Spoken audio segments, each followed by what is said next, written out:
Prez, talk to the people, man. Let them know what's getting ready to go down. What is going on, YouTube? You are back with the Prez. Long overdue link up with That's Good Money. Yeah, welcome back on the channel, man. Appreciate it, guys. And I'm glad to be back on the channel, Brad. Glad to be bringing you guys new information, new content. It's 2024. It's a new year. The best time to start your fitness goals is now. Stop making excuses. Start getting in shape. And I'm going to start this video off. And the first video we're going to bring back to you guys is a big misconception in the fitness community and in fitness in general is the difference between pull-ups and chin-ups. Is there a difference? Is one better than the other? Or how we can break them down into, and what's the benefits of each movement, right? So remember, both a pull-up and a chin-up are both going to be vertical pulling movements. And in order to have a complete back exercise or back workout, you always want to include vertical and horizontal movements. Don't forget that. But we're just going to talk about pull-ups and chin-ups today. And again, the differences and the benefits of each. So let's start talking about chin-ups. Chin-ups seem to be what most people find easier.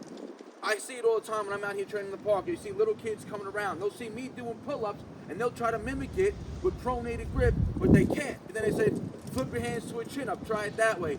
And 9 times out of 10, they'll be able to get their body over the bar with a chin-up. Does that make the chin-up easier? Does that make that inferior exercise to a pull-up? Not necessarily. So let's, like I said, let's break down the chin-up, the biomechanics of it, the muscles that it engages, and the benefits of it, right? So first things first, the reason why some people find chin-ups easier is because there's more engagement of the biceps in the pulling motion of a chin-up as opposed to the pulling motion of a pull-up. Now remember, chin-ups, they're going to be primarily biomechanically speaking shoulder extension. So this is shoulder flexion, this is shoulder extension. When we're hanging from the chin-up bar like this, we start in almost shoulder flexion, but as we pull down and back and bring our chest to the bar and our chin over the bar, our elbows are driving down and back, bringing our shoulder into extension. So biomechanically speaking, chin-ups are actually a shoulder extension exercise. Now that means it's going to target a lot of lats, a lot of biceps due to the fact that the palms are supinated, a lot of the teres major, mid-back, and the rhomboids, right? Now, like I said, a lot of people find chin-ups to be easier, but that does not mean that they're inferior. It does not mean that they target the muscles any differently. And to be quite honest and factual right here, the chin-ups would actually be a better lat building exercise for the fact that your elbow drives down close to the body, down and back close to the body. To get optimal lat engagement, you want your elbow to be close to the body, not far apart from the body. Just stand here like this, guys. Stand here. Don't bar, don't hang on a bar. Get into a chin-up position and bring your arm down and back. Feel how much your lat engages. Now go into a pull-up position. Bring your arm down and back. Feel how much the lat engages. Which one do you think hits the lat deeper and more? In my opinion, and factually speaking, the chin-up will target the lat more. But the reason why you would say it's an inferior lat movement to a pull-up is due to the fact that the bicep is also taking on a lot of stress in the pulling movement. So even though the lat's getting targeted very well, the resistance is being cut in half because half of the resistance is now being taken over by the bicep muscle. So remember, biomechanically speaking, bringing the elbow closer to the body is going to allow for a greater lat contraction. Think bodybuilding statuses or bodybuilding movements where you see people doing cable rows, single arm, elbow riding close to the body, driving it down and back. Bent over movements, bent over barbell rows. You'll see bodybuilders doing them supinated because it allows the elbow to drive further back and stay close to the body. Supinated, the elbow's going to drive out. It's still going to target the lats, but it's going to also, in that rowing position, will target more of the upper back and mid back. Now pull-ups, biomechanically speaking, we're going to start, so we have, like I said, shoulder extension, shoulder flexion, we have shoulder adduction, where the arm comes across the midline, and we have abduction, when the shoulder moves away from the midline. So we start on the pull-up bar, we're slightly in adduction, away from the abduction, away from the midline. But as we now pull over the bar, our shoulders and our elbows drive down and back, bringing our shoulders into adduction. So remember, we have adduction, adduction, abduction, abduction, extension and flexion of the shoulder. That's the action of the shoulder joint. Now the muscles targeting the pull-up, like I said, the pull-ups will give you a greater lat stimulus due to the fact that there's less bicep involvement overall. But biomechanically speaking, the arm pad, like I said, on a chin-up would be more advantageous to targeting the lats if you can take the bicep out of it. That's why you would see people doing these neutral grip, single arm rowing movements in the gym, taking the bicep almost out of the equation, just focusing on that elbow drive. So I'm going to do some demonstrations. So watch. Pull-ups.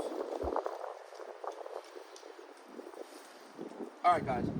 Like I said, pull-ups are going to be in pronation with the main action of the arm and the shoulder going into shoulder adduction towards the midline, as well as bring the shoulders down and back, right? We're going to get a lot of lat stimulus, not very much bicep stimulus on a pull-up, which tends to make the pull-up movement harder. Also, when we're setting up for chin-ups, you don't want to set up in a chin-up too far out. Chin-ups, the way you're going to get the most benefit is shoulder width apart to slightly closer. Again, because it allows you to bring the elbows close to the body. Now, you wouldn't do pull-ups with elbows close to the body. That would be a close grip pull-up, but those are a lot harder to actually get that full range of motion due to the fact that you're going to be limited when your hands start to block your body, especially if you have bigger arms. So pull-up grip, proper pull-up grip, pronation, outside shoulder width, driving the elbows down and back to the side of the body. Again, it's going to get a lot of lat engagement, but biomechanically speaking, you're going to see right now. So remember, chin-ups, they're going to involve more biceps. They will target the lats in terms of hitting them with proper angle recruitment better than a pull-up, but half the resistance is going to be taken over by the biceps. So full dead hang, or always start fully dead hang, right? Down and back, shoulders down and back first. That's scapular retraction. You can do it for regardless. Pull-up grip or chin-up grip. That's how you engage the movement first. Elbows driving close, down and back. Look how close my elbows are to the body. On a chin-up, right? They're going to go like this. Ready? Now watch on a pull-up. Arms wider than shoulder width apart. Elbows are farther away from the body and they're drawing in from the sides. Both are going to engage the lats, like I said, but biomechanically speaking, chin-ups will target them better. Pull-ups are what you're going to see in 90% of calisthenic competitions and what you're going to see 90% of athletes training due to the fact that that's the specificity for our overall training, right? Because again, if we go to compete or we're going to do reps and sets, it's typically always going to be pull-ups. And one thing I always tended to neglect was chin-up movements. But as of late, I've been doing a lot more of them due to the fact that, remember, if you're always doing pronated grip work, you're going to build imbalances. You're going to get overuse injuries. Your tendons need to be trained more also. And what, like I said, what engages more bicep? A chin-up. Where's the tendon connected in the elbow joint? That's why so many people get tendinitis, because they neglect to do different grips. Chin-ups are going to greatly help benefit and train and strengthen the bicep tendon. Now let's go into a third vertical pulling variation, which in my opinion will actually target the lats better than pull-ups and chin-ups. And that's going to be a neutral grip, 2-bar or 3-bar with pull-up now. Because now we're going to get our arms into neutral grip. Neutral grip's going to still allow for our elbows to come down and back close to the body for optimal lat engagement. And it's going to take the biceps almost 50% less out of the work. It might get more brachialis work and forearm work, but brachialis and forearms are going to be activated in a pull-up and pronated grip also. So watch, guys. Got Jared right here. Gerard, I'm sorry. All right, guys. 2-bar, you're going to see 2-bar neutral grip pose first. Shoulders are going to come, elbows are going to come down and back close to the body. Watch. 2-bar neutral grip. Look how close the elbows draw down and back. Similar to a chin-up. Let's go 3-bar. So now you get the width of a pulling of the vertical pronation on the 3-bar width. You get the same width, shoulder, outside shoulder width, but you also get to bring those elbows again down and back, because due to the fact that you're starting more in the sagittal plane as opposed to the frontal plane. Remember, pronated grip pull-ups, you're gonna be in the frontal plane. Imagine there's a wall in front of you and a wall behind you. The only movement you can do with a wall in front of you and a wall behind you are movements in the frontal plane.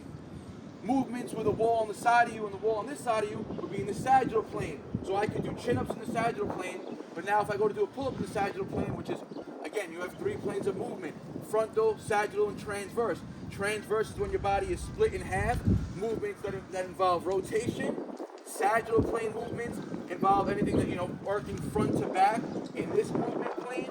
Frontal is vertical movements working in this movement plane. So pull-ups, frontal plane. Chin-ups and neutral grip pull-ups, sagittal plane, allowing, again, the elbows to come down and back. So 3-bar pulls, watch. Elbows down and back, I'm starting wide, starting outside shoulder width, pulling, elbows come closer to the body. Not quite as close as 2-bar, but again, 3-bar wide gives you that added benefit of training that wide grip, which will translate more over to your pull-ups, right? So that's 3 variations of vertical pull movements broken down in which I consider to be, again, there's no one that's better than the other. These are just preferences. These are all for muscle building regards.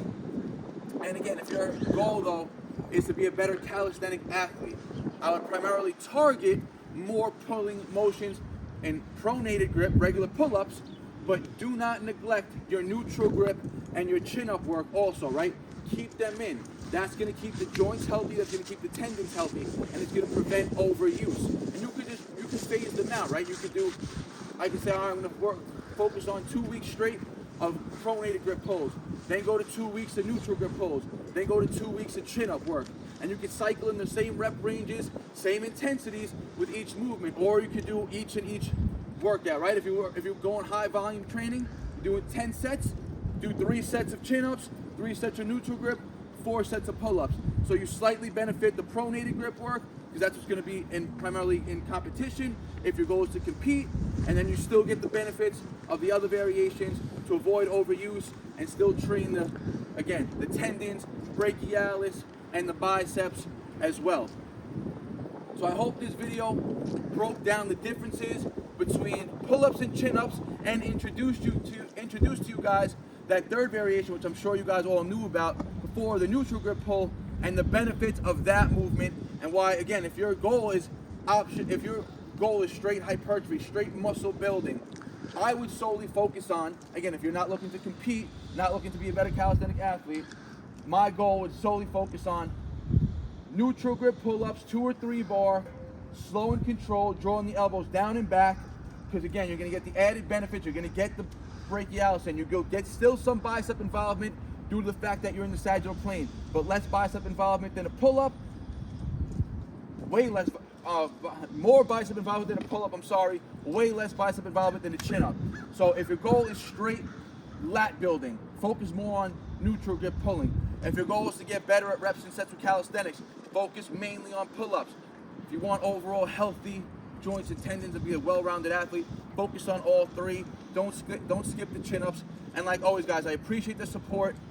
Like Good Money's video, you already know. Subscribe to the channel. Subscribe to my channel, BARNATURALS on YouTube. You already know, guys. Link will be in the description. And let us know in the comment section what you want us to bring next. We're going to be linking up again a lot more. And like always, guys, peace out. Thanks a lot, Prez. BARNATURALS. BARNATURALPREZ, YouTube page, Instagram, be in the description box. Make sure y'all subscribe and follow us. Yes, sir. You don't have to move around when he's in the background. I don't care. I tell you that all the time.